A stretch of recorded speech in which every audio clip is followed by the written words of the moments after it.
This is your year to ring in the deals and ring in the keys to your brand new ride during our Ring in the Savings event at Capital Ford. Like a new 2025 Ford F-250 Super Duty with 0% APR for 60 months. Or a new 2025 Ford Bronco Sport. Just $495 a month lease for 36 months with no money down. This is your year, so drive into 2026 the right way during our Ring in the Savings event at Capital Ford in Santa Fe.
Hey, what's going on, Lobo Nation?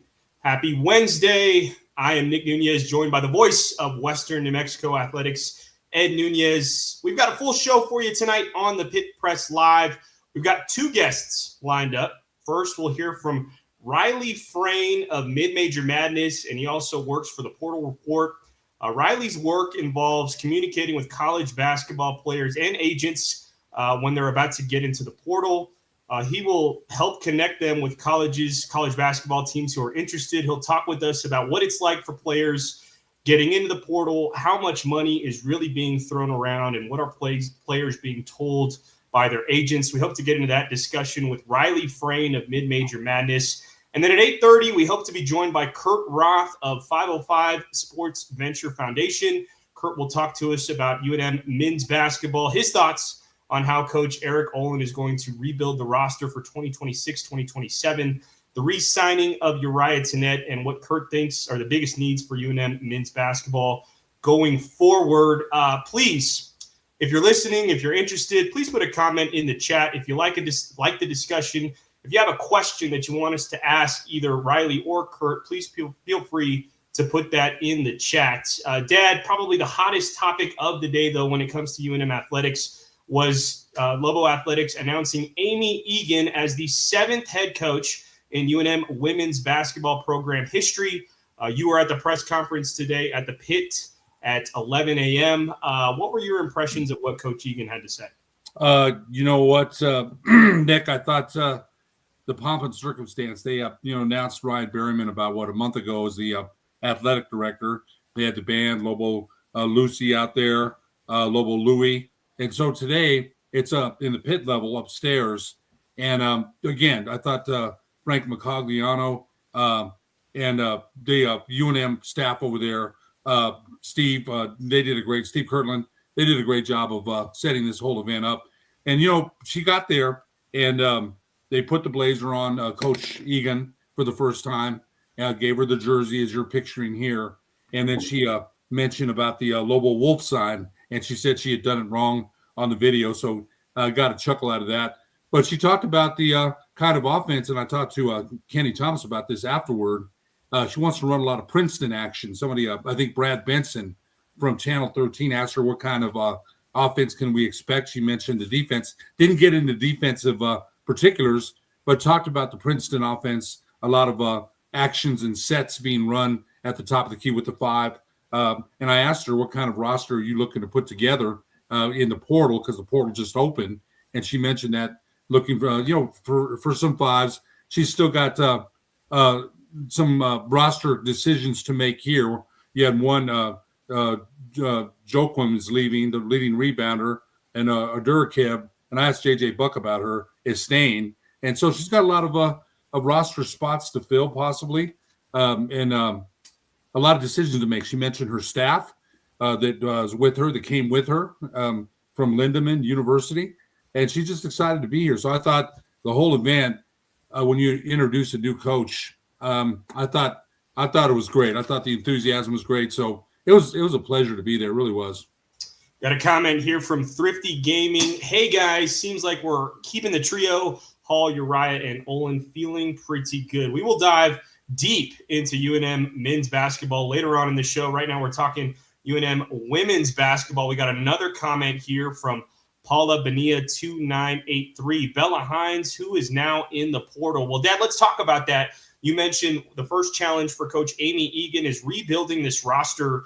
And there's quite a few players from last year's team who still have eligibility left, who the Lobos will lose for sure to eligibility. You've got senior guard Alyssa Hargrove. She started 31 of 32 games for the Lady Lobos last season. Then you got Clarissa Craig. She was the big man. There were high expectations for her. Craig only played 10 games this season, had an injury. And then there's been 3 players that have entered the transfer portal from Coach Mike Bradbury's roster from last season. You got the guard, Tyler Jones, played 24 games, spot minutes. Where UNM really will be lacking, and this is UNM women's basketball, and Coach Egan talked about this at the introductory press conference, is they're going to need a big man. Most of their rebounding that was done by Jessie Joachim.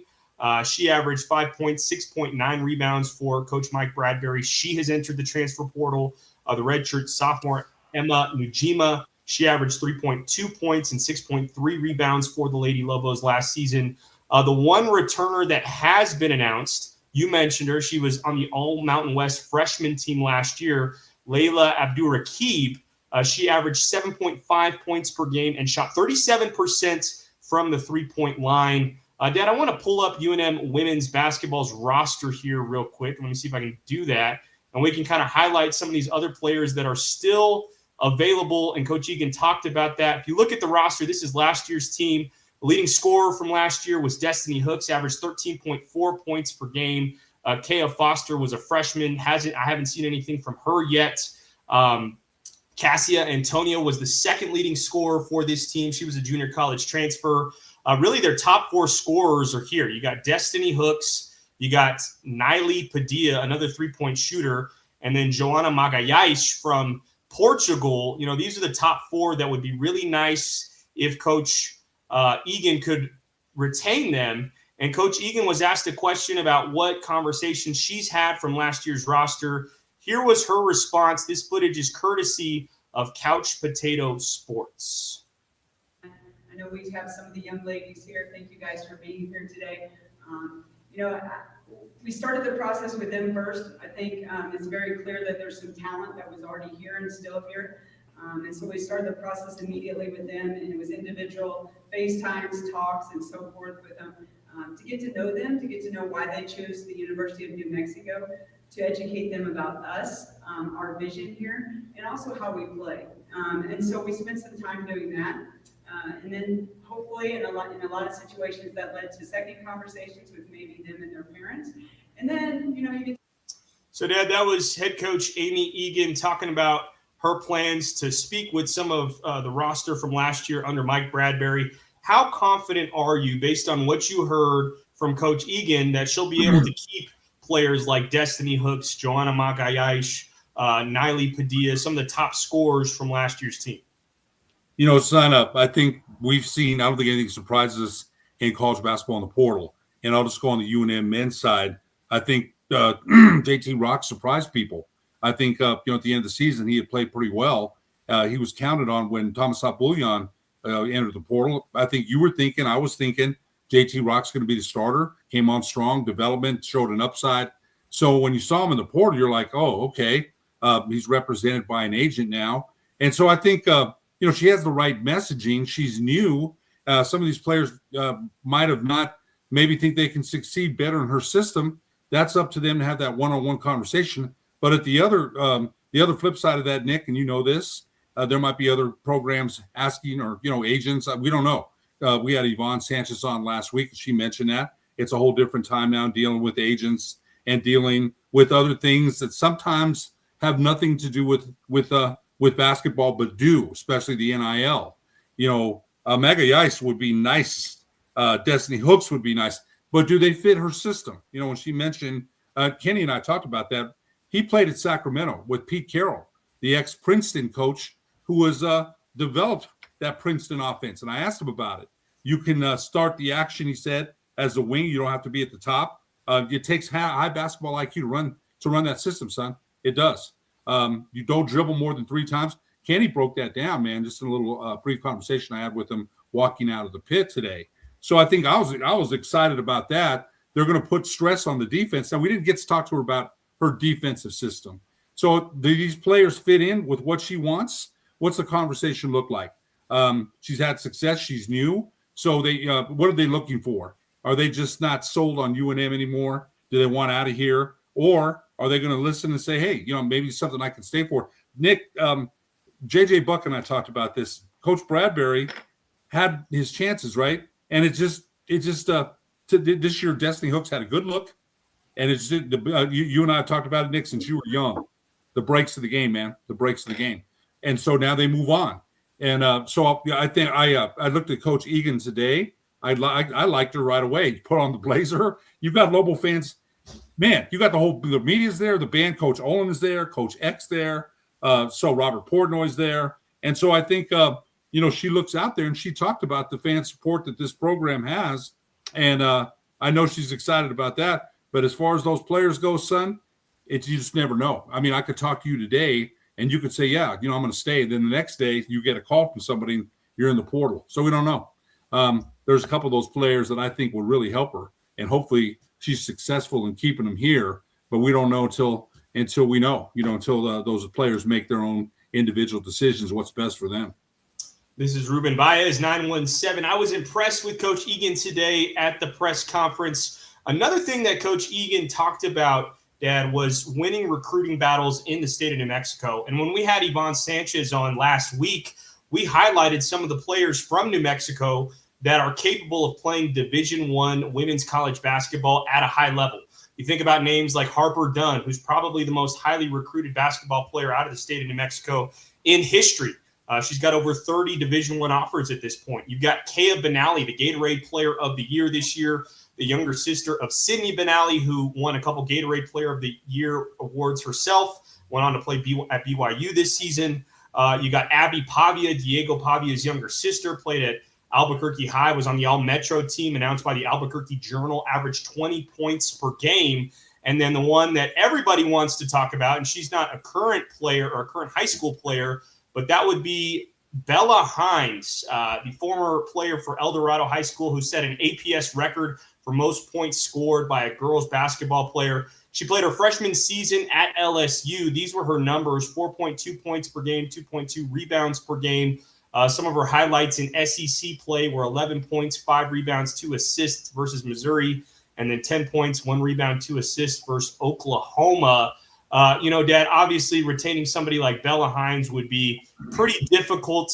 She's represented by Young Money Sports Agency. She probably has high NIL value. But what did you think of Coach Egan's comments about trying to win the state of New Mexico and try to convince some of the talented players within this state to play for UNM women's basketball? You just mentioned something. I think you and I both know Harper Dunn pretty well. We've interviewed her 3 times. You work with her as a color commentator. She worked with you. She worked with me the Logan championship game, the 1A game. And that's one. And she's still a junior. Look, you know what? I'm going to mention Amaya Cunningham. She's only going to be a 9th grader, man.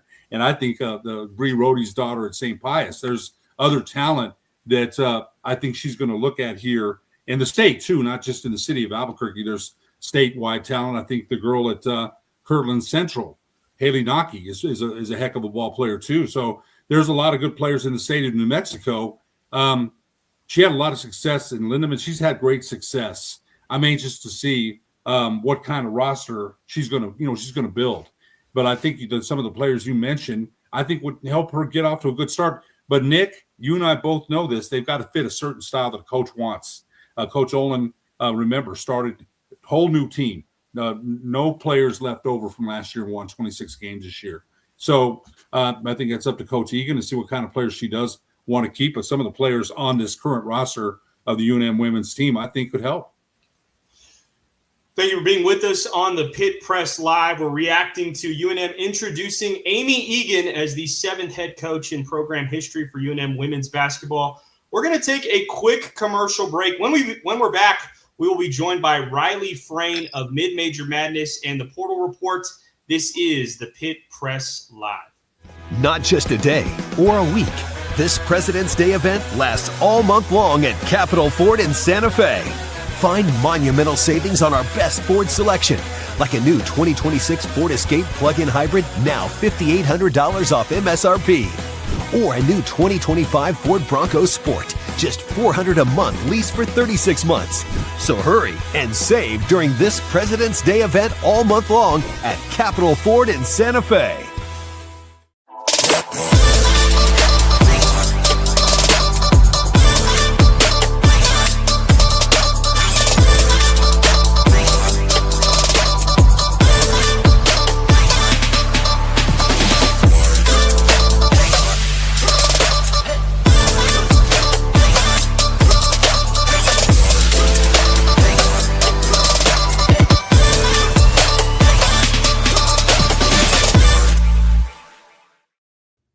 And welcome back to the Pit Press Live. We are joined by Riley Frayne, who covers college basketball for Mid-Major Madness. He is also a scout and analyst for the Portal Report. You can find him on X at Riley Frayne. That's RILEYFRAIN. Riley, thank you for joining us on the Pit Press Live. How you doing, man? Absolutely, Nick. Thank you so much for having me back. It's good to be here. It's been a busy couple of days with the portal opening between the men's and the women's side. All the work we're doing to cover it at the Portal Report. It's been a lot of fun. I feel like, between the men's and women's side, both, we have over 2,000 plus entries in the portal already. So it's certainly been hectic, but, a crazy time for college basketball, an exciting time for college basketball. Definitely a unique time too. But of course, thank you guys for having me back. I'm excited to talk about it all. Definitely, man. We're so glad to have you. And, I'll be honest with you, man, as a college basketball fan, this may be my least favorite time of the year, just because there's so much uncertainty. Right, you just don't know what's going to happen from one thing to the next. Mm-hmm. But Riley, one thing that would be helpful for our viewers, man, is to maybe just tell us a little bit about what you do for the Portal Report. It seems like you have direct contact with players who get into the transfer portal, also some agents. Why don't you just tell our viewers a little bit about what you do for the Portal Report? Yeah, so really the precipice of it is we are in NCAA approved college basketball, men's and women's, scouting, recruiting, transfer portal service. And so essentially what that means is we work with different college basketball programs from all levels of the sport, again, on both men's and women's side, to help them recruit the transfer portal. And so, we maintain a database of pretty much everyone who's entered the transfer portal to try and, track all these different entries from across all levels, again, to help the coaches we work with, recruit the portal. And so you mentioned my title within that being sort of scout and analyst. And so some of the work I do is directly working with the coaches that we work with, pretty much to help them, again, do whatever they need to recruit the transfer portal, whether that be get in contact with different players that are available, different, my title analyst, specifically analyzing different stats and film and analytical data to help, coaches evaluate talent, watching film to help scout and coaches, again, evaluate talent. So sort of a number of different ways that we go about helping some of the coaches and programs we work with to navigate recruitment in the transfer portal. And so my role within that is just kind of doing whatever I can to, again, help the coaches we work with to navigate this chaotic time. We're speaking with Riley Frayne of Mid-Major Madness and the Portal Report. Riley, you were talking about there being kind of a basketball analysis and scouting component of the transfer portal. There's also a money component to it. Sure. And the revenue sharing cap for universities under the House settlement is going to go up a little bit from the $20.5 million that it was at this last year. Schools can allocate that how they want. They're supposed to distribute it evenly according to Title IX. But let me just give two examples of UNM men's basketball players, man, that just announced their intention to get into the transfer portal over the Easter weekend. Tomislav Buljan, who you may be familiar with when UNM played St. Joe's, Of course. averaged a double-double this season, 13 points, 10 rebounds. It's been rumored that he's got an NIL value between, high six figures, low seven figures. And then his backup, JT Rock, played about 12 minutes per game, 6.2 rebounds, 6.2 points, 3.5 rebounds per game. Both of those guys hit the portal, and I think Lobo fans are really curious, like, what is the NIL value for big men, particularly like Tomislav Buljan, who averaged a double-double, 17 double-doubles on the season, and a backup center like JT Rock, who's 7'1", has soft touch around the rim. Can you kind of explain that to our viewers a little bit? Sure. So I think the interesting about size is there's always sort of, a big need for it at every level. And so I think, especially over the past couple seasons with the rise of the transfer portal, every year, you'll see a handful of guys who, maybe they averaged 5, 6, 7 points per game at the mid-major level. They enter the transfer portal and they end up making a jump to the high major level. And you're left scratching your head a little bit like, hey, the numbers don't necessarily add up. But, you go look at the player profile and you realize the guy's, 6'9", 6'10", 6'11", 7 foot tall, whatever it may be. And, then it starts to add up. Okay, you see why he's making the jump because, again, there's such a high value placed on a lot of, size in the transfer portal. And so you mentioned, two guys there with, New Mexico in Tomislav Buljan. And so specifically with him, I don't doubt that he's definitely going to be, on the lower end of potential, the lower end of the $1 million range, 6-figure range, as you mentioned like that. That's definitely, guys who are in that Mountain West A10 range, which I'm sure we'll get into a little bit, looking to make the high major jump up is definitely around the range that they're asking for.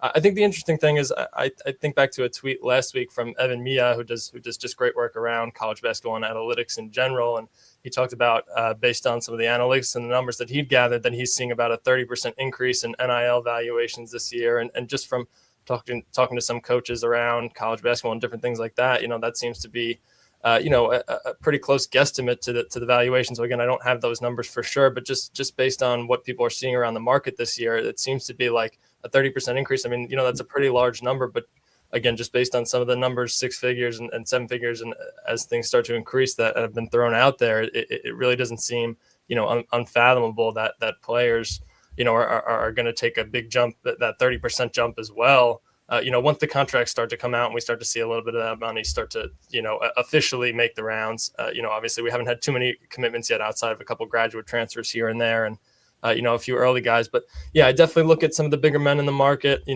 Antonio Chol too, who and if I'm not mistaken, you mentioned and has a year of eligibility left as well after some time at the JUCO level. So, he obviously, I look at his stats as well. A guy was averaging like 7 points per game. TJ Rock too, if I'm not mistaken, has already entered the transfer portal.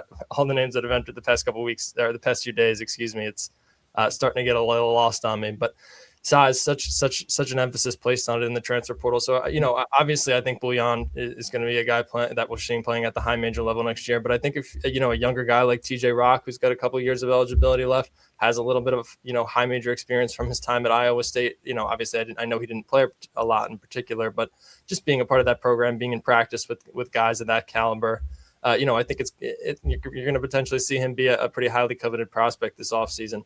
With another year to develop at the high major level. Now, I don't know for sure what his interest looks like at the moment and what if he has any offers or anything like that. Obviously, it's incredibly early, but I just think between the emphasis we place on size, having a couple additional years of eligibility, a little time to develop, having a little bit of high major experience, he's a guy who kind of checks off all those marks. And, I see being a guy that, a high major team isn't afraid to take a chance on because he's not going to cost you as much as a guy like Buljan, in the 6-figure, 7-figure range.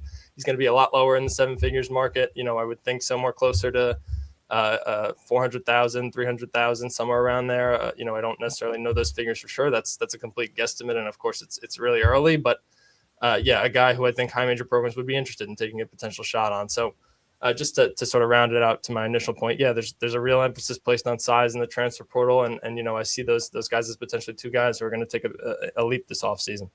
Yeah, Roddy, Ed Nunez, I'm Nick's dad. Nice to meet you.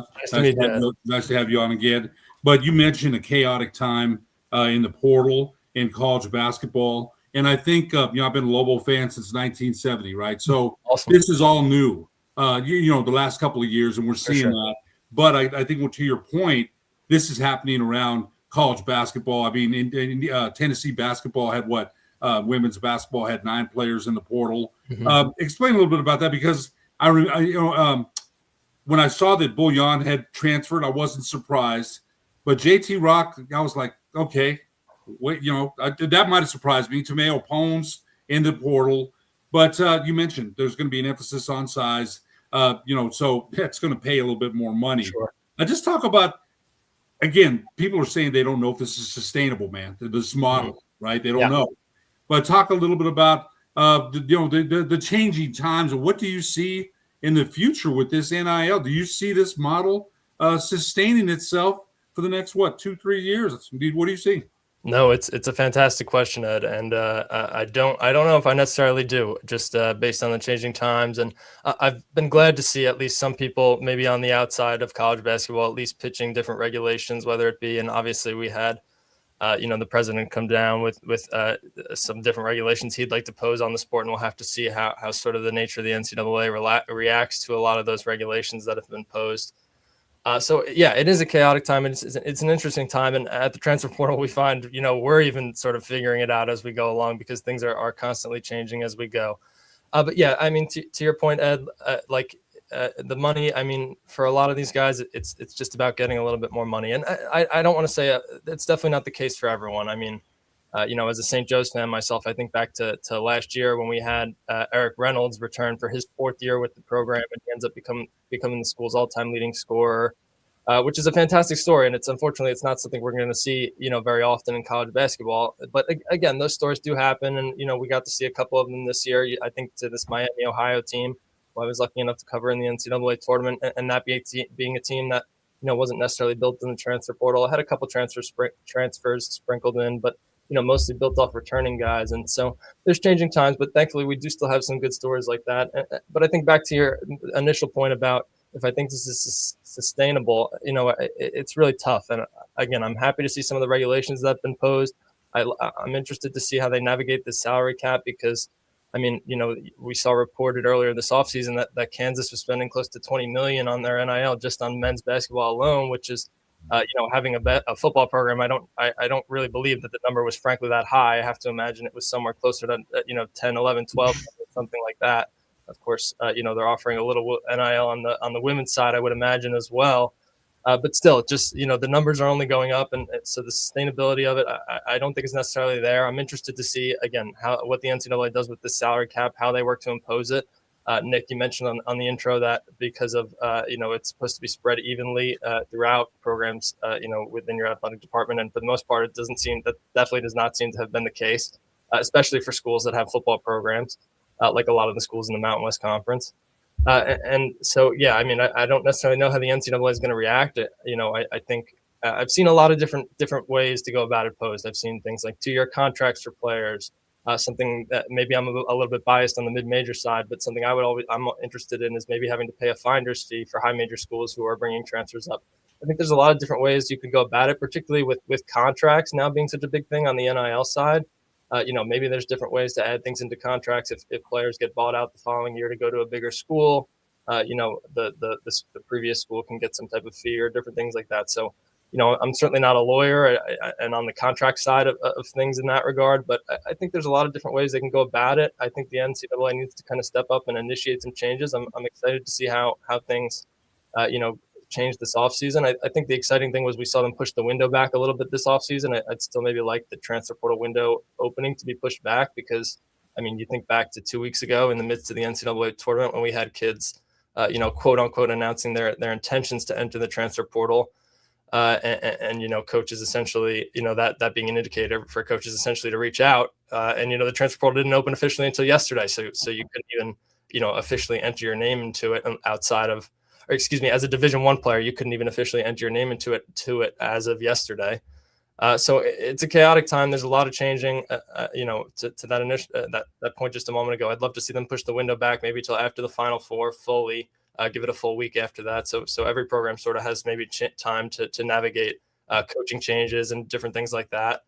But I get it. It's a chaotic time. There's a lot of change going on. I'm excited to see how the NCAA navigates a lot of it. I don't think it's sustainable. Ed, to your initial question, and I think especially for programs on the mid-major side, it looks like they're starting to get drowned out a little. I know I don't want to say we didn't necessarily have any Cinderellas this year. I think there were still some great tournaments in the NCAA tournament, but I think when you look at the NCAA tournament, a lot of the times money won out and NIL won out, and people who bought big in the transfer won out. So. It's an interesting time, a lot of changing things going on, and I'm excited to see sort of how the NCAA navigates it over the next couple of years. Couple of points to what you said. Now, Michigan won the national championship, 5 transfers, man. They had a bunch of transfers, and Coach Day did a great job there. So, some would say, hey, the model is working. And you mentioned the haves and the have-nots. But St. Joe's, your coach, Donahue, Coach Steve Donahue, came in the press room afterward, here in Albuquerque. Unprompted, he said it's going to be hard for mid-majors, man. He said that, and nobody even asked him, right? Nobody even asked him. I thought the guy was a total class act. I really enjoyed listening to him, man. I really did. He had been in the pit 4 times, and he said, what a great environment it was, and he's right. Lobo fans, that's why there's a little bit of frustration because one girl told me today, I'm tired of donating and not knowing what's going on, and I can't blame her. She's been a fan for a long time. The other question, the other comment I want to make, former Lobo women's coach Yvonne Sanchez, we had her on last week. She coached before Mike Bradbury here, a native New Mexican. Her comment was, there's donor fatigue. So in other words, I go to you and say, hey, man, give me 50, man. And then that dude leaves. And that dude, and after a while, people are like, it's frustrating for the fan. And my son made a good point about that. So, again, for those reasons there, again, it's the haves. And look, Eric Olin here, give him credit. He won 26 with a brand new roster. I thought he did, he probably should have gotten a couple of more lengthy guys. Coach Patino had done that, went for length. And, Coach Olin had some injuries too, but on the cusp of winning the Mountain West Conference title his first season in the NIT semifinals, I thought he did a great job. But just this whole thing, this whole model, it's just, for a lot of fans, and not just Lobo fans, but you know how it is around here, man. Lobo basketball, again, Coach Eck has done a great job with the football program, but Lobo basketball is the king, man. The king, no doubt. So that's just a point. I don't know what your comments are to that. Yeah, I mean, listen, to your initial point on Coach Donahue, that's a guy who's been around college basketball, for a long time. That's a guy who's been around a basketball city in Philadelphia for a long time. He's seen a lot of the changes around the sport between stints at Boston College and being in the Ivy League and now having to navigate the transfer portal this season with St. Joe's. And, I'm excited to see how he does there. I don't want to turn this into necessarily a quick St. Joe's aside, but just with all the chaos of the transfer portal, I think you're seeing a lot of, coaches who aren't necessarily willing to deal with it too. And they're willing to step away from the sport at this time. But yeah, I think just to your initial comment, Ed, we're seeing money win in the transfer portal. I think the teams, I think everyone wants to get older in this era. And, we saw Michigan do that via the portal this offseason. I think there's a lot of ways to do it, but I think there's more sustainable ways to do it where, we're not necessarily boxing mid-majors out and, are sort of giving mid-majors better opportunities to compete. And, maybe not even necessarily from a financial aspect, but just giving them, opportunities to I don't want to say profit from recruiting and scouting players and sending them to the high major level, but from helping to develop talent and sending it to the high major level. We're speaking with Riley Frayne of Mid-Major Madness and the Portal Report, talking about how college basketball teams and players are navigating the transfer portal, which opened on Tuesday. Riley, I do want to ask you how mid-major programs like St. Joe's, like the University of New Mexico, can build a roster with a revenue-sharing budget that is well below the salary cap imposed by the House settlement.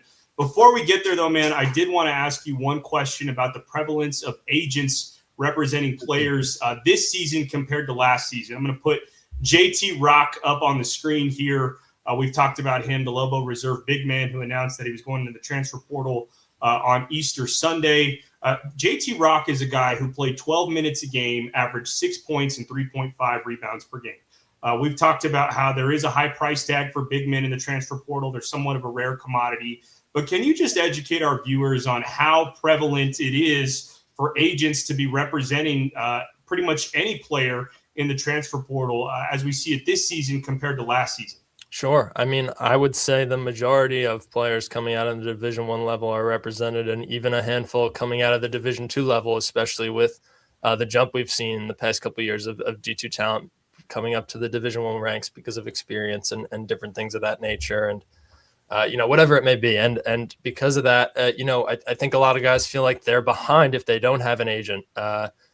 That's certainly been a lot of big ones popping up. I don't necessarily, I think that was Prodigy, that agency that was representing JT Rock. I don't necessarily know anything about them specifically, but yes, there's certainly, the prevalence of it was certainly big last year. It's only gotten bigger this year. I think, again, I mentioned sort of my role in my initial, when I initially joined the show. And one of the things we do is maintaining that database of tracking transfers who enter the college basketball portal from all levels. And one of the things we do that is we try to label whether they're represented by a specific agency or not. And I would say the majority of them are. I don't have the list pulled up in front of me at the moment, but if I went and scrolled through it, I would imagine we'd have agency contacts for a handful of them, or at least, an agency listed as a representative. Whether, you can get that through social media, through scrolling through a player's profile. A lot of the times the agencies have social media accounts where they tweet out, graphics for their players and different things like that. And I think it's an interesting dynamic because obviously as a college player, I know, the sport is getting older as a whole, but for the most part, there's still a lot of, 18, 19, 20-year-old kids who, are college students and playing basketball and that's their primary focus. And they don't know a lot about contractual obligations and law and different things like that. I'm a 26-year-old and I feel like I don't know I couldn't tell you a ton about contractual obligations and law. And certainly I mentioned before, with NIL and revenue sharing, we're continuing to learn as we go at the Portal Report. It feels like in this ever-changing landscape. So, yeah, I feel like for a lot of players, you certainly feel like you're behind. You're a little lacking if you don't have an NIL agent. I mean, you see a teammate who enters the portal. If you're potentially looking to enter the portal and you don't even know where to start, I think the first thing you might do is, ask your teammate, about their agency and their representative, because I do think there's value to it in that, agents have a better idea of how to value the market and what players, can potentially receive. And ideally, an agent has represented past clients who have gotten contracts and with NILs through schools. And thus they have that experience and can bring it forward to this year representing new players. But again, it's an interesting dynamic because, when you're an NIL agent or an NIL contract agent, you're really only working with players for 3 months out of the year outside of, potentially if you represent some high school clients, because again, it's sort of this brief transfer portal window before, kids are back on campus and practicing again. And most of the, prime candidates in the portal are sort of swept up very quickly. So yes, absolutely, Nick. It's something that's become incredibly more prevalent this year. If it wasn't prevalent enough last year, it seems like everyone, from who was averaging 20 points per game to 5 points per game is looking for representation. And again, I can't blame them because a lot of these kids, they don't necessarily know what they're getting into. They're looking for a little bit of advice, someone with a little bit more experience. So it's a tough situation, I think. There's certainly agents who aren't necessarily, out there for the benefit of the player or out there to make a little bit more money. And I think that's sort of part of why we see so many more players entering the portal nowadays is, agents looking to capitalize on talent and certainly getting in a player's ear and saying, hey, I think you could make a little bit more money if you, take a step to the next level as opposed to staying here and maybe developing for another year and being an important key contributor. So again, it all goes back to the nature of this chaotic time. I hope the NCAA sort of steps in and starts to impose some rules. I don't even necessarily know where to begin with rules that imposed, on agencies and different things like that. But just the way it's sort of swept up college basketball over the past 2, if not really 3 years, has become, again, chaotic, to your point, Nick. We're speaking with Riley Frayne of Mid-Major Madness in the Portal Report. Riley, one more question for you, then I'll turn it over to my dad, and then we'll let you go.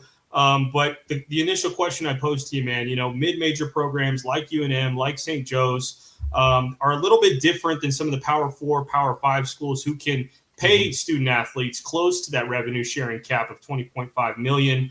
UNM, it's been reported, UNM men's basketball may have an NIL budget of $3 million at the low end. Maybe the high end is $5 million.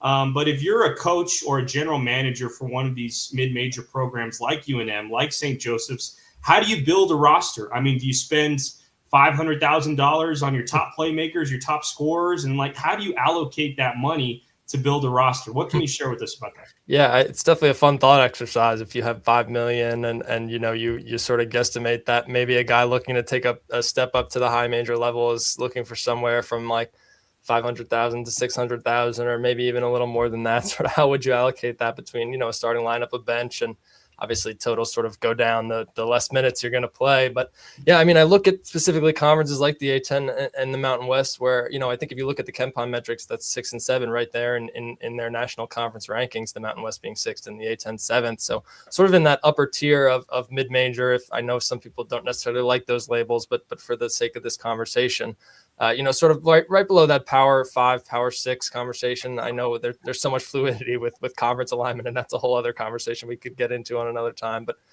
just again, for the sake of this argument, like right on the cusp of that, upper mid-major level, two of the better mid-major conferences, we'll say. And yeah, you mentioned it, Nick, for the teams that are maybe a little higher in that conference, you're looking at, somewhere from 4, 5, 6 million, maybe even potentially budget wise. I think of some of the upper teams in the A10, like a Dayton or like even a VCU, who I know start to tiptoe and get up there a little bit numbers wise in terms of NIL. You mentioned it, New Mexico being somewhere from 2 or 3 on the lower end to 5 potentially. I'd imagine a program like San Diego State or even obviously we know Grand Canyon is doing pretty well financially on the men's and women's basketball sides as well in terms of how they recruit and everything like that. So again, two conferences that I think are positioned pretty well to compete in this era of NIL comparatively to a lot of the mid-major, low major level. I think down to teams locally like me, even looking in the A10, a team like, a LaSalle, who I know struggles incredibly to compete in the A10 level. I couldn't necessarily speak to, who's sort of on the bottom of the totem pole in the Mountain West, obviously, other than, Air Force, who I know I don't believe has any NIL budget or transfer portal recruitment for that matter. If you guys want to educate me a little bit on that in a moment. But yeah, so I think to the A10, again, where you're hoping to be in the upper range of that 4, 5, 6 conversation, a school like St. Joe's probably a little bit more middle of the pack, where it's maybe, sort of on the lower level of what you mentioned for New Mexico, with maybe 2 to 3, maybe 4 in NIL, depending on, commitments and different things like that. But yeah, how do you go about allocating that? I mean, if you're a mid-major team, looking to add, in this era, let's say, I think it's a win if you're keeping maybe 4 or 5 guys. Obviously, you're hoping to retain maybe 2 starters in this era, maybe, a freshman or a younger guy who's going to take a step up, a couple more bench guys who you're hoping can maybe take a little bit of a leap as well. And I think that would be a win for most programs, is if you're keeping 5 to 6 guys, because I look at other programs in the A10 like Davidson who have already lost 8 or 9 guys, I believe. And I know, Ed, you mentioned a school as well who, on the women's side, I believe, who had already lost 9 players. I think it was Tennessee, if I'm not mistaken. But anyway, so yeah, I mean, I think the place you start as a school, like a St. Joe's, like I'll say VCU, a Dayton, a New Mexico, a Boise State, whatever it may be, is you're looking to pick up guys who, found success at lower rankings, in the lower major rankings conference wise, and who want to take a step up because, respectfully, you can probably pay them a little bit more than maybe someone who's coming over from the Mountain West, and has a little bit more experience at a higher level, and maybe played on a team like a UNLV who has some former high major talent. It gets a top 100 prospect every once in a while, and knows sort of what the NIL value at that range is, and wants to get back to the high major level. As opposed to when you're looking down the ladder at low major guys, you're looking for guys who are continuing to climb the ladder and might be interested in the development your program can provide. So anyone in that range, that sort of low major range, that's looking to take a jump up is going to be looking on the lower side of probably 6 figures, 100,000, 200,000, anywhere in that range. And obviously that's if you're looking to pick up 3 guys for your starting lineup and you already have a couple, on your team that are taking up somewhere in 6 figures, you're already pretty close to $1 million there, more than $1 million there within your starting lineup. And so again, the numbers start to go down as you get to the bench, as you get a little bit lower down. I'm sure there are a handful of programs, in the A10, and I know for sure in the A10, and if not the Mountain West, that, you could look at the bench and there are guys on the bench who are probably not receiving much NIL money, if anything, outside of, different contractual sponsorships and things like that aren't necessarily handled by the school. Just because budgets are low, and a D1 opportunity a lot of times is a D1 opportunity for some of these guys. So again, I look at the upper tier, the A10, the Mountain West, where again, teams, as you mentioned, Nick, are probably making, potentially spending somewhere $6.54 million. And that's certainly, you look at the high major ranks where I think to Kentucky and Kansas and UConn, who are probably spending closer to 10, 11, 12 million, somewhere around there, just on men's basketball alone. I think the big benefit is for potentially schools who aren't as football focused, you can allocate a little bit more to men's and women's basketball, which will certainly be a benefit for, a conference like the A10, where a lot of the schools are not, don't even have football, are more men's basketball centric. I know in the Mountain West, that's a little bit of a different dilemma because a handful of the schools, if I'm not mistaken, the majority of them do have football. So it's an interesting, I feel like I've said this a handful of times on the show already, but it's a chaotic time. I mean, how do you fill out a starting lineup? How do you fill out a bench? How much money do you allocate specifically to people, based on production and different things like that? I think when I look at schools again in the Mountain West, like the A10, you're looking at guys in the starting lineup who are going to be making potentially, $500,000, maybe $600,000, depending on, upper tier of the conference and different things like that. I know VCU is always willing to compete monetarily and put money behind their head coach, no matter who it seems to be over the past couple of years.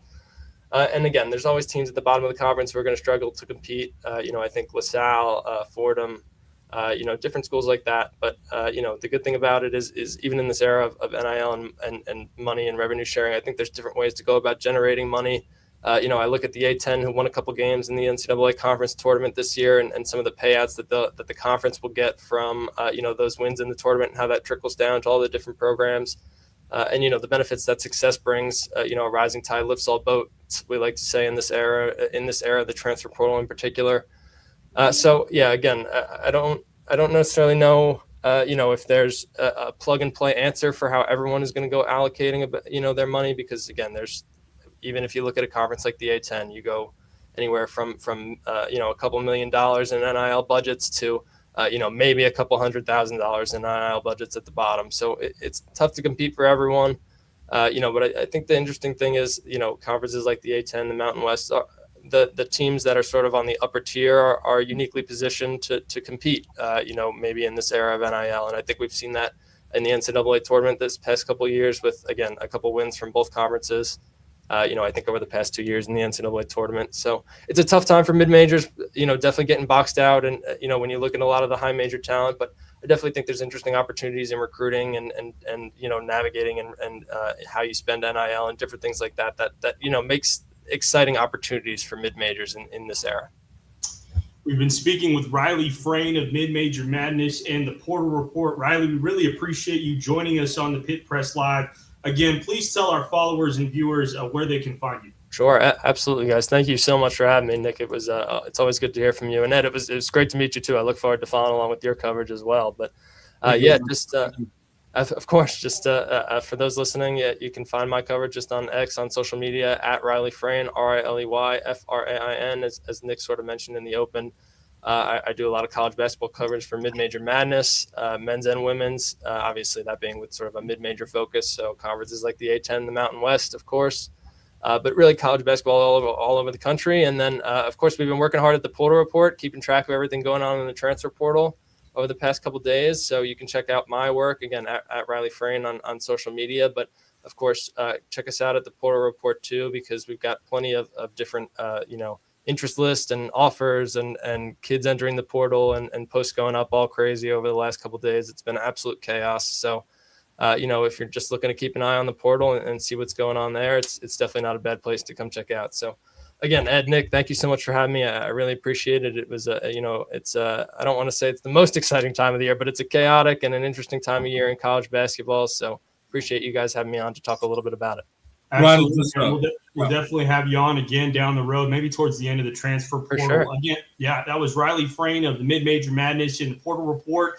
We're going to take a quick break. When we return, we'll be joined by Kurt Roth of 505 Sports Venture Foundation. This is the Pit Press Live. Not just a day or a week. This President's Day event lasts all month long at Capital Ford in Santa Fe. Find monumental savings on our best Ford selection, like a new 2026 Ford Escape plug-in hybrid, now $5,800 off MSRP. Or a new 2025 Ford Bronco Sport, Just $400 a month lease for 36 months. So hurry and save during this President's Day event all month long at Capital Ford in Santa Fe.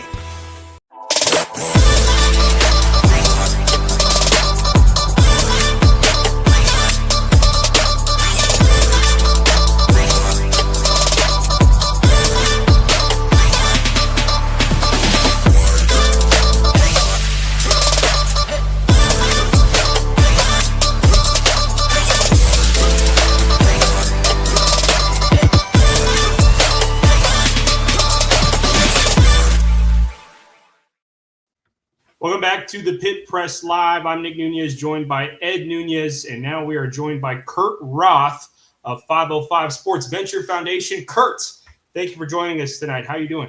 I'm doing well. Always my pleasure, gentlemen. Yeah, thanks for being with us. Dad, go ahead and take the first question for Kurt.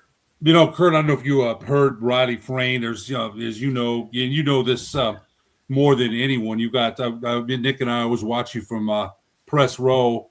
You and Curtis Pino, man, are always enthusiastic supporters of the Lobos. And, man, I see you getting on those refs a little Gentlemen, bit. excuse me. I can't hear Ed. I've heard every word from Nick, but nothing from Ed. Let me check my mic here. Nick, can you hear me? I can hear you, Dad. Kurt, is that any better? Dad, go ahead and say a few things. Talk real quick. Nick, hello. No sound. Okay, Dad, why don't you jump off and then log back in? Okay. Kurt, you still with me? Right here. Sounds All right. great. We're going to see if we can get that figured out. Well, Kurt, we really appreciate you joining us again on the Pit Press Live. I was talking to you earlier today, and, this is the least favorite time of the year for lots of Lobo fans. What can you tell us, maybe first, Kurt, with respect to Coach Olin? There was rumors that he may not be coming back. He's interviewing for other jobs. It seems like it's pretty clear now, given that we've announced a commit from Benjamin Schuss, the 6'9" forward from Austria. And then yesterday, Uriah Tenet announces that he's coming back. Can we put to bed that, Coach Olin is going anywhere? He will be back next year for UNM men's basketball. Well, it certainly looks like it at this moment. I don't think there's a job open that would be even interesting to him. So where's he going to go? But no, I think that discussion is always a fear. We've been burned here, and there's a fear of him leaving. But I don't think the opportunity was there. And as well as he's done, I mean, he's coached two teams in the Division I for a couple of years, and so it wasn't like North Carolina is going to go hire him. So it would have had to been almost a lateral move or a slight uptick in salary. But I don't think I was never concerned. Yeah, and then Kurt, next question for me. Then we'll see if my dad has his audio issues fixed. Nick, you're now all right. Inaudible. I'm inaudible. Dad, go ahead. Kurt, can you hear me? Loud and clear. Yeah, sorry. I don't know what's going on with our StreamYard link. But, you mentioned Coach Olin, you weren't worried about him leaving. But I got to tell you something, Kurt, there's plenty of other people that were. Yeah. New Mexicans are worried about it always. And I understand it. We haven't had since Steve Alford and for other reasons. It wasn't like the predecessors to Richard Pitino went anywhere. They just didn't work out. So, and look how long Steve was here. So I understand it. People want to worry. I was not. Right. Yeah. No, but again, you might have a little bit more insight than others do, and that's okay. I was just glad he's staying. But I got to ask you this. I mean, Tomislav Buljan entered the portal. I wasn't so surprised about that. But I think the news, we figured, and again, we're watching from a distance a little bit, that JT Rock would have stayed. And I think he had a strong finish to the season, playing well in that NIT semifinal in New York. New York, they don't play in New York anymore. In Indianapolis. Were you surprised at all about him entering the portal? Specifically, yes, but based on what's happened over the last 3 years, no. I mean, I was asked before about where we stand today. about some other players. And I quote Yogi Berra, it ain't over till it's over. So until everyone's signed, sealed, and the portal closes, we don't know. If you recall, JT Toppin was here on a Friday. The portal closed Monday, and he announced that he was going in on that Sunday. So it's hard to really predict. I was surprised at JT. I thought he had a great situation here, but possibly with a big man, sky's the limit. You saw development. Somebody out there wants to offer him a lot of money, and maybe he had to listen. I don't understand having to go into the portal day one. In fact, if you want to transfer, you don't have to go into the portal. Kurt, today Uriah Tenet announced that he's staying here at UNM. How important, you're losing Dayton Albury, you're losing Luke Hopt. How important now Coach Olin likes to operate with rim pressure. Uriah Tenet had the latter part of the season, really solid play. A couple of games he didn't turn the ball over, ran the offense, hit some threes, got to the paint. Coach Olin likes those paint touches. How important was it that he stayed here and signed? Well, it's great for UNM. He's a good kid. Obviously, we saw him just explode when he had the opportunity to start. And there were some freshman issues there. But the thing I like best about Uriah, outside his incredible physicality, is he was fearless. You didn't see him making errors of commission because he was afraid or tentative, and maybe sometimes he was a little too aggressive. But no, incredibly big retention there, and great for the program. And I said it earlier today in another interview, he comes with a great family. His dad's a basketball coach. His parents came to a lot of games. They were big fans. And about 2 weeks ago, his dad said to me, well, where else would he go? So it was good to see them. It's not over till it's over. Son. Yeah, Kurt, there's a comment here. Can you mention the status of everyone else on the roster from Hall down? Well, the best I know is, excuse me. Nick, I can't hear you. I was just reading a question down underneath. Sorry. No worries. Dad, go ahead.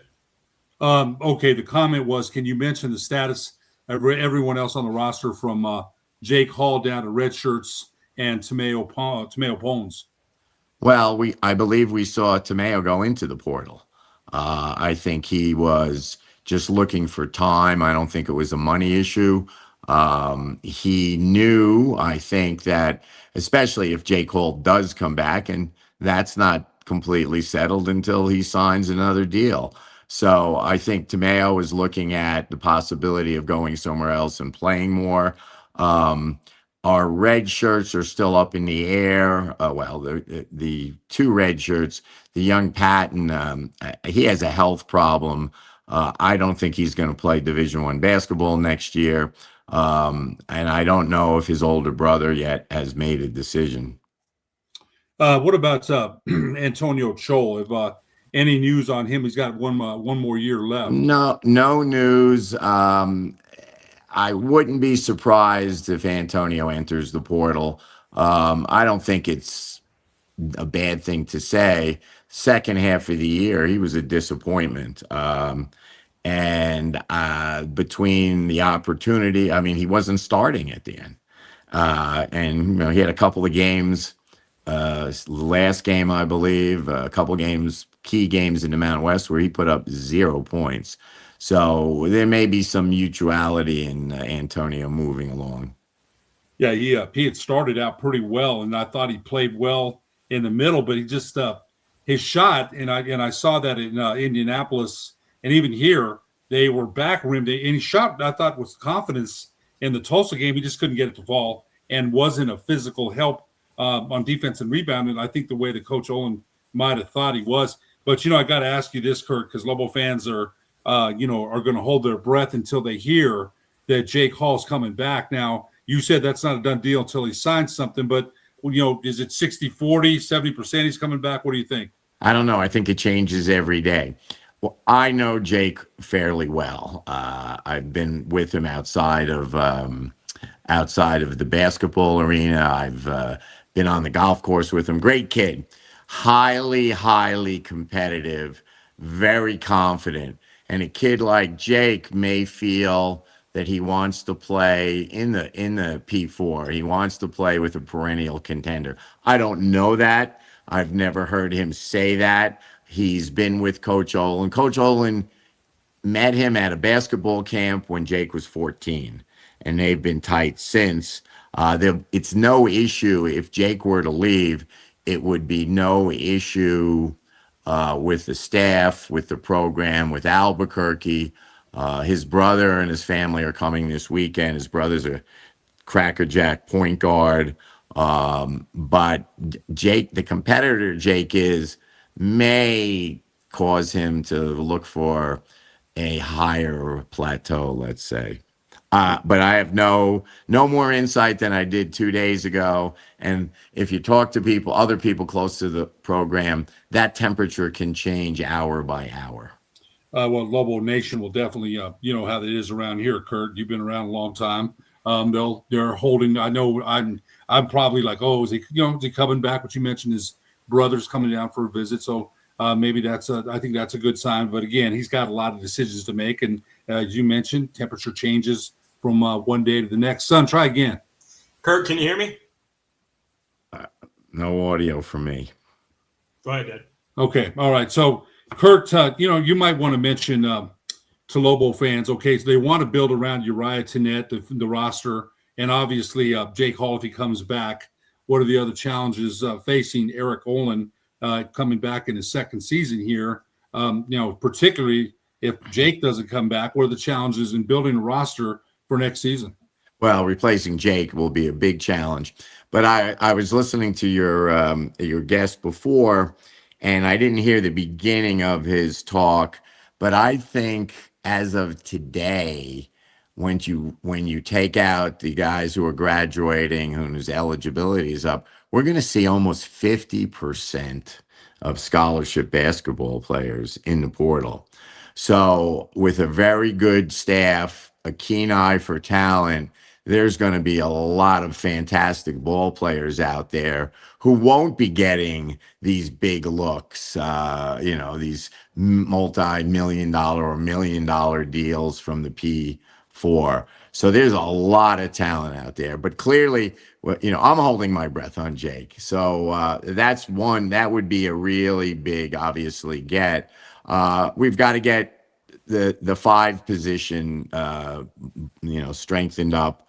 We'll look for a couple of bigs for sure, an athletic rebounder at the 4, and of course another shooting guard. But remember, we were pretty good, and Olin's pretty good at playing 8, maybe 9 guys. So it's not like you have to fill the roster all the way from top to bottom with high-end players. Also, Olin and his staff have done really good pulling guys out of high school, and there's a lot of good talent in high school is going to get overlooked. Jake and Uriah were in high school this year. So I'm very, very confident that the talent level 1 through 8 will be as good, and I'm pretty comfortable with saying I think it'll be better when the dust settles. Okay, you said that. Go ahead. I'm not sure if Kurt can hear me, but if you can ask him this comment. I think we need bigger wings, and we seemingly always finish second with these types of recruits. One point that I'll make real quick, if you watch the way that Auburn defended Tulsa in the NIT championship, Auburn had some size with their wings. Kevin Overton, 6'8", Keyshawn Hall, 6'7". You watch the way that UNM defended Tulsa in the NIT semifinal. We got hit. I have no audio from Nick. So, Dad, you can just ask me to ask you a question. Oh, okay. Go ahead. Sorry. Go ahead, Dad. Kurt, I think one of the things my son was saying that when Coach Pitino was here last year, he went taller. He went bigger with Borovichinen, Milicevic, Tiki Ali Atiki. Do you see him? Now, again, the league has changed. It's going to be, 5 teams are gone and new teams are coming in. Do you think he's got to get bigger on the wings there, a la what Richard Pitino did here as last year? Oh, it would be great, and I think we'll see an athletic wing or two join in. So yeah, that's a need. This staff. I just want to tell everyone. I was in the war room, I guess you would call it, the conference room at the pit, and the entire staff is involved.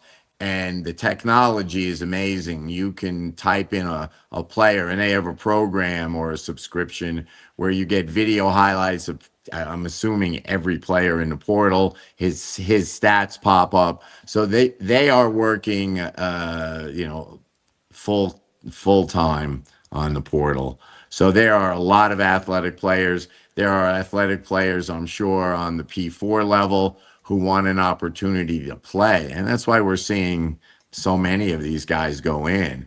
So I think we're going to be fine.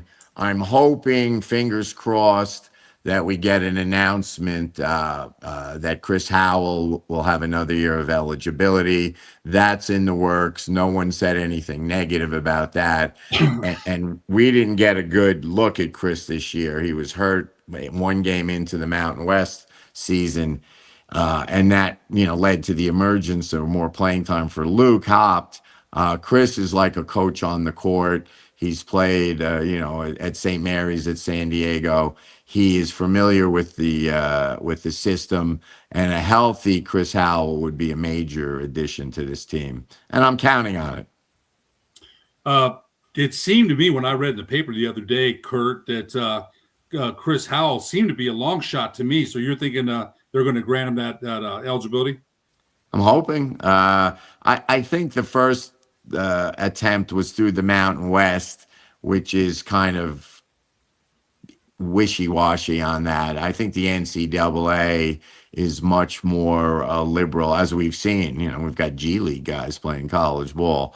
So I'm quietly confident that we'll see Mr. Howell on the court and most likely in the starting lineup next year. So, Kurt, I saw you. You just mentioned that you've got a lot of confidence in Coach Olin. He did a fantastic job his first year, winning 26 games with a whole new roster. But I saw your interview after the game in Indianapolis. On Jared Chester interviewed you on Channel 13. And I'm glad somebody saw that. No, I did. I'm sure more. There was just more than me. I'm a big fan of Jared, man. So my wife and I watch him or Channel 13 or Van every night. But you said you were confident that this is the worst team that Coach Olin will put on the floor. You think they're going to be considerably better next year, even if some of those things that you mentioned, Jake Hall, the temperature changes on that. We'll hopefully have an announcement soon. But you're confident New Mexico will be better next year. Talent-wise, yes. Record-wise, you never know what happens in these games. Hey, two BYU, excuse me. That's old school. Two Boise State games. San Diego State in the tournament. San Diego State in San Diego. Easily winnable games this year, and that puts us near 30 wins. So and those, we couldn't make foul shots. If J. Cole didn't shoot well, we had trouble filling the scoring gap. I think we'll see a more balanced team next year. Okay, Kurt, I got a question. We're gonna, let you go. Because I want to bring my son back on, and I know you can't hear him. But this is a question from Ruben Bias. Can you ask Kurt how the slide down in Mountain West, most being likely a one-bid league, affects UNM's ability to recruit out of the portal, or is it simply a monetary issue? Great question. It's hard to say what's in each kid's head. If you see half the eligible players in the portal in the next week, you got to think it's for the NCAA tournament would be important in an overall perspective. But I think money, obviously, that's always a big question. But playing time for some of them. I mean, think about it. And we talk to kids about this all the time. When we were the lead recruiter, or we were involved, hands-on in recruiting before the House settlement, you're better off getting the playing time in the first or second year. And then if you're looking for money and to advance, that way with a school like UNM. I've heard Dayton's and Vocom, than sitting on the bench at Alabama. So I think, although playing in the tournament is a big deal, getting into a team that's going to win is more important than thinking. They all think they're going to get in the tournament. So would a 5-bid league be more attractive as part of a package? Yes. Is it a high percentage of a kid's interest? I don't think so. Yeah, that's a great answer to that. Kurt, just one more question, kind of for you, Lobo fans. We talked to you about this last year when Coach Pitino left and we lost, the entire roster, and Coach Olin came in. I don't know what you can do to calm Lobo fans' feelings. It's like this all around the country. We had Riley Frayne on, and there's transfers galore.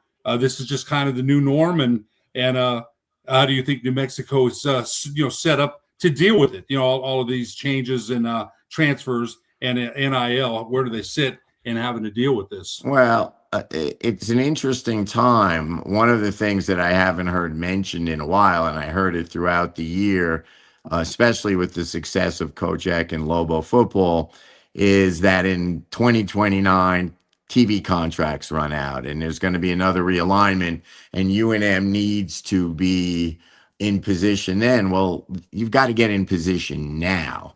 So it's a conscious effort across the state, at the top of UNM, in the legislature.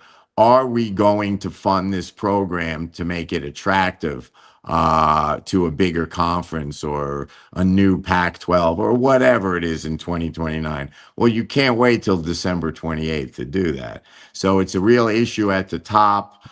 It needs a commitment to the athletic programs to say, yeah, we're going to spend X. We might not have it today, but we're going to find it. Okay, there's been a lot of people saying that there's money. The legislature is brimming with a lot of money. Do they have the will? I've heard that comment too. We'll just see. There's a lot of things to, but you're right. They've got to get in position. And Robert Portnoy said as much to me. What is there's another. What is 505 SV's role in the NIL space at this time? Well, we're working on that. Obviously, we've got our old buddy Ryan Berryman at the helm. I met Ryan when he was 18 years old, student regent manager of Lobo basketball. He understands what needs to be done. 505. Now think about this. If the cap is 20.5 million and you're under that cap, why would you dispense with the collective? The collective can do more out in the non-say salary space. We can actually promote the kids. We have great contacts that we've made in the last 3.5 years in the business world. And that's another thing that UNM hasn't really tapped into, is we saw a great deal with Nusenda, but there's a lot of people who want to support the team. They have to get on board. And I think it's taken a while. Our biggest issue was education. I still was asked 2 days ago by a former Lobo who played here in the 80s, I'm not going to mention his name, who had connections with some big financial guys on the West Coast. And I explained NIL to him 2 or 3 times, and he kept asking the same question. NIL is just a name, image, and revenue sharing. It's professional basketball. Once you realize that, you're going to see that you've got to invest in it to get a return. And people ask me, well, because you spend a lot of money doesn't mean you'll win. And the answer is that's correct. But if you don't spend money, it's a guarantee you don't win. So UNM, the state of New Mexico, the public has to stop wringing their hands and say, what can we do to get involved? From the $5 donor to the $1 million donors out there like Nusenda, there are more. And we've got to bring them in. And that will be part of my role and the collective's role going forward. Kurt, that's honesty, man. So that's the way it is. And you put it in a way that I think everybody heard you. And again, we sure appreciate your time. Kurt Roth of the 505 SVF. Thanks again. We'd love to get you back on we always appreciate your time on the Pit Press. Anytime. There's a lot going on, obviously. And you mentioned that it's a nervous time. Well, how often have we talked about college basketball in April?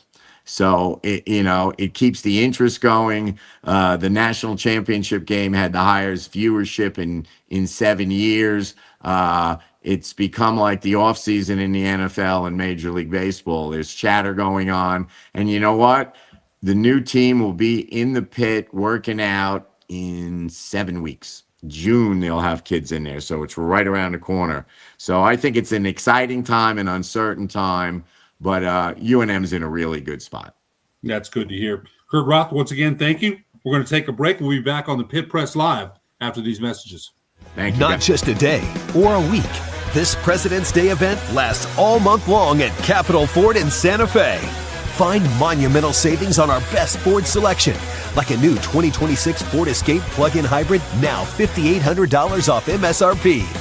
Or a new 2025 Ford Bronco Sport, just $400 a month, lease for 36 months. So hurry and save during this President's Day event all month long at Capital Ford in Santa Fe.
Welcome back to the Pit Press Live. Dad, can you hear me? Yeah, I can. Yeah, not sure what was going on with the audio difficulties, but I thought Kurt Roth was phenomenal in the information that he provided, the roster updates, just kind of his insight into the program. You know, he talked about it, and I think he's right? We're talking about college basketball in April. And in some ways, it's stressful because we've got players leaving. There's uncertainty of whether we'll be able to retain everybody, particularly Jake Hall. But on the flip side of that, we're adding a new roster. We've reassured that Uriah Tenet will be back next season for UNM men's basketball. And I think all in all, Kurt's words should put some ease into the minds of Lobo fans. Son, it's a 50-50 pancake, because when he mentioned Jake Hall, I thought, there's a 70% chance he's coming back. Now, Kurt, he has to remember this too. He was never nervous about Coach Olin. I get it. But he sees these, he's in the circle, that circle of trust, right? So he can, again, nothing against Kurt. Fantastic, does a great job. But he knows things we don't know. So when he said that about Jake, I'm like, okay. He's had a great freshman year. One of the best freshman years ever, son. Better than, as good as Kenny Thomas, right? As good as Charles Smith, Phil Smith. Some great names there from Lobo basketball. But I think that's the way he said that New Mexico's in a good position with the 505, and he's got confidence in Coach Olin to find those gems that he did last year. But Hall's an exceptional player. He is, but you just have to move on. And I think the other thing, Nick, I got to tell you this, son, you know how long I've been a Lobo fan, a very long time. He said this, man, it's professional basketball. That's what he said. Pony up. If you don't spend money, you're not going to win. That's what he said. He said it right here, man. He put it out there. And I think that's the case now. And for some, Nick, remember what Coach Sanchez said. There's donor fatigue with some of that, son. There is. Look, I come from a different time. I'm not saying that I haven't embraced this NIL. Of course, you have to. But I remember when you'd sign a guy and they'd be here 3 or 4 years, you'd see him develop. And those days are long gone, Nick. Long gone. And, things have changed. And you Riley Frayne, you heard that. Can they sustain it?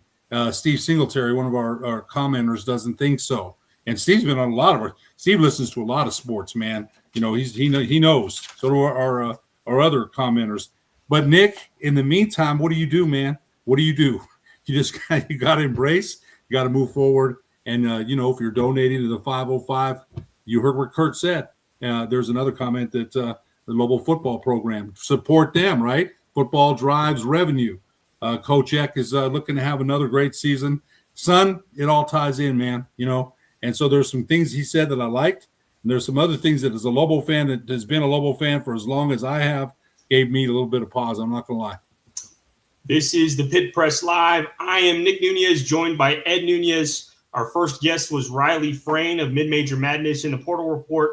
Then we spoke with Kurt Roth of 505 Sports Venture Foundation, talking about UNM men's basketball building a roster through the transfer portal. Just a couple more comments to add, and then we'll get out of here. Z Mountain Shadows. I think we need a bigger wing, and we seemingly always finish second with these types of recruits. I know Kurt couldn't hear me, but what I was talking about, Dad, you know, I watched a little bit of that NIT championship where Auburn took on Tulsa, and Auburn did defeat Tulsa in overtime in the NIT championship game.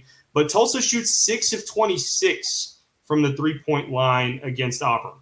In the first half against UNM, Tulsa is 9 of 18 from the three-point line. And we've talked about how this team, UNM men's basketball, gave up open three-point shots several times throughout the season in critical games. The Boise State game, the Colorado State game. You look back earlier in the season against UC Riverside, they gave up threes. Against Alabama State at home, they gave up threes. And so, you know, one thing I noticed with that Auburn team, they have athletes, man. They have athletes. Keyshawn Hall, 6'7". Kevin Overton, 6'7". And they were just able to fight through picks. Whereas to Javis Miller at 6'4", Jake Hall listed at 6'4", they're trying to fight through screens and they just get hit. And so the question for me is, does Coach Olin and this coaching staff, as they rebuild the roster, do they look to add that big physical wing type player who can defend on the perimeter, who can get over screens? I mean, do you think that's a need for UNM men's basketball going forward? You got Benjamin Such. He's 6'9", so they got one. Don't know how big he is. You know, he is 6'9". But I think you mentioned that against Auburn, and I saw the same thing you did. Tulsa had that game won, Nick, until that 5-second call killed them. If they bring the ball in, it's over. And then Auburn gets it back and ties it. But yes, I think they definitely need to add that you know, you're right about they've got Tenet, right? So I think they've got to add some size in the front court. Kurt Roth made it sound like Antonio Chol, who's got the size at 6'9", but didn't. Ray Rodriguez would always say this: doesn't do us any good to be big unless we play big. And there was times Chol didn't play big for the latter part of the season. So Coach Olin's got some work to do. But I think the way Kurt Roth said it, he's got all the confidence in the world that Coach Olin can find those gems. You heard what he said. I asked him, he thinks they'll be better on talent, but maybe not as good as the record. But if he's saying they're going to be better than the talent that Coach Olin found this year, I think that should give Lobo fans reason for some optimism. It does me, because, you know, Kurt has that kind of confidence in Eric Olin.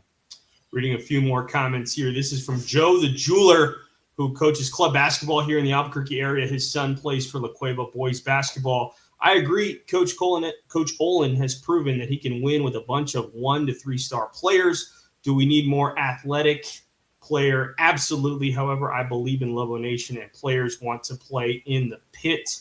A couple more comments, and then we will get out of here. This is again from Z Mountain Shadows. Jeff Bezos, a Lobo fan. That would be great if he was.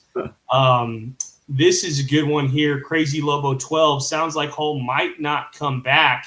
And I don't know, Dad. It's kind of hard to say. Let me pull up Jake Hall's Instagram post. Let me see if I can get it up. No, that's not the one. Let me see if I can find it real quick. But Jake Hall did post something on his Instagram yesterday. It was kind of a cryptic message, and it's kind of hard to, you know, give a one way or the other. This was Jake Hall's post yesterday. I haven't seen anything as of today, but it says intro. And then if you look at some of the comments, if we scroll down, hopefully we can see, at least as of yesterday, there was a comment from his brother Dax Hall, and there was also a comment from Uriah Tenet. I'm not seeing those comments on here today. But it's kind of hard to tell, man. It really is. Kirk kind of touched on this a little bit. Jake Hall averaged, 16.4 points per game, broke so many records as a freshman here at UNM. I don't know, Dad. I lean on the relationship that he has with Coach Olin. You and I were both there at UNM men's basketball's media availability before they headed off to Indianapolis last Monday. Jake Hall spoke with members of the media, talked about his close relationship with Coach Eric Olin, said they went golfing together. And then it wasn't just that comment either. He was very complimentary of the coaching staff. I just feel like I lean on that, and my gut tells me he's coming back, but he has a lot of time. He has until April 21st. That's when the transfer portal closes. So that's 13 days from today. He can decide whether or not he wants to enter into the transfer portal. Dad, if you're a betting man, do you see Jake Hall coming back as a Lobo in 2026-27, or does he enter the portal? Thanks, son. I got to tell you this. I thought, based on that conversation that you and I were there for, and, everybody else saying the same thing, I heard some other things. Somebody said they were in line at the NIT, and Jake's mom said, wherever Coach Olin goes, Jake goes. Things change, son. They change because people call you up and they say, hey, what about this? And the other thing is this. I wanted to say this to Riley. You can't blame the players. And there's someone saying, Nick, if I called you, you're an attorney, and someone offered you $1 million, you have to think about your family. You do. You have to think about that. So I'm not blaming them. I'm not blaming them at all. I'm not. They're young kids. They may not have a chance to make that kind of money ever again. So I thought he was coming back. I was pretty 80% sure. I wasn't even worried about him. But Nick, I got to say this too.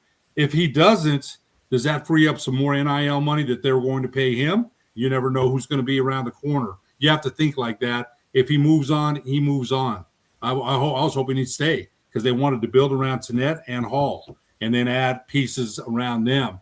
So if he leaves, it leaves a noticeable hole in that lineup. It does. But Coach Olin, I'm sure, has already you have to have plans. You can't just say you put all your chips in one player and think he's coming back no matter what he says. So just what Kirk said to us, it kind of made me pause a little bit on that. So I don't know, Nick. I'm about 50-50 on that now. It's a comment from Ruben Baez. This is a great show, Nick and Ed. Really good, and I'm super excited to be talking Lobo sports this time of year, as Kurt stated. A couple other notes, and then we will wrap this up. UNM women's softball was in action today. They had a doubleheader against UNLV, fell in both games. And then UNM football had spring practice today. They will be off tomorrow. They will be in full pads on Friday, 6:30 to 9 p.m. And then, Dad, one thing to keep your eye on, the UNM spring scrimmage is next Saturday, the same day as a New Mexico United soccer game. So they're going to be having a fiesta right there on University Boulevard. You've got the spring football game next Saturday, April 25th at 1 p.m. Then they're going to have like a lowrider show and a lot of events for kids. Oh, wow. And then following that, they're going to have a United soccer game next Saturday. Again, that's April 25th at University Stadium and at Isotopes Park. Should be a pretty fun event. We should try to get out there, Dad. The 25th, the Sun, or the 18th? It's the 25th. It's not this Saturday. It's good. Saturday. No, because next Saturday is the 18th. So it's 2 Saturdays, right? 2 Saturdays from now? I think that's right. Yeah, you're right. You're right. Yes. The 25th.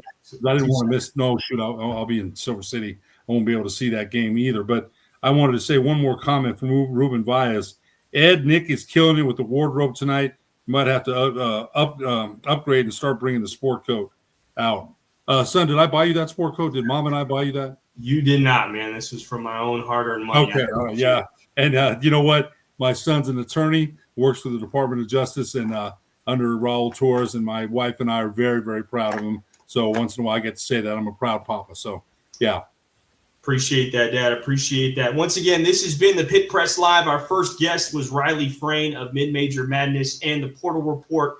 We talked about the transfer portal and what that is like in today's day of college basketball. Then we were joined by Kurt Roth of 505 Sports Venture Foundation. Kurt gave us an insight on UNM men's basketball's roster, how Coach Olin is looking at building the program, and what is next for UNM men's basketball. So it's the offseason, Dad, at least for Lobo basketball and for Lobo football. For those of you that tune into the show, we're going to try to come to you once a week. I think Wednesday is a good day. The next guest that we're hunting, I'm hoping to reach out to Sam Ehrlich, a professor at Boise State. He's come on the show a couple times and provided us updates in the legal landscape of college sports. He's talked to us about the lawsuit between the Mountain West Conference and the Pac-12 Conference. He can talk to us a little bit about eligibility lawsuits and what the status is for college basketball players that are professional athletes coming back to play college basketball. We hope to be joined by Sam Ehrlich soon. Dad, we've talked about having Coach Amy Egan on the show so she can talk to us a little bit more about UNM women's basketball and her vision. So we've got some hopeful potential guests that we're eyeing here in the next coming weeks. Stay tuned. We'll try to announce those before they come out. Dad, anything else before we wrap this up? No, just a big shout out to Eric Moulton. Been very busy moving into a new house. He'll be joining us again. And without him, there's no Pit Press, son. You know that. He's big behind the scenes, and we love it when he joins us. But these graphics and everything else and pictures and slides, that I think our production, Nick, is second to none, man. I'm very proud of what we've done on the Pit Press, and we're going to keep you. We're going to be there, man. We're not going anywhere. And I'm proud of how we've grown. Proud that I get to do it with you. And we miss Eric, but I just want to give him a shout out. One more comment. The Chosen Guy 505, Bella, we see you. We've seen the comments about Bella Hines, who entered the transfer portal.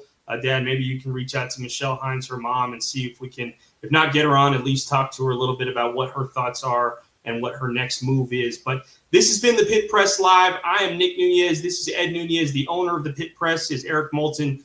Thanks for tuning in, and we'll be back next week with another episode of the Pit Press Live.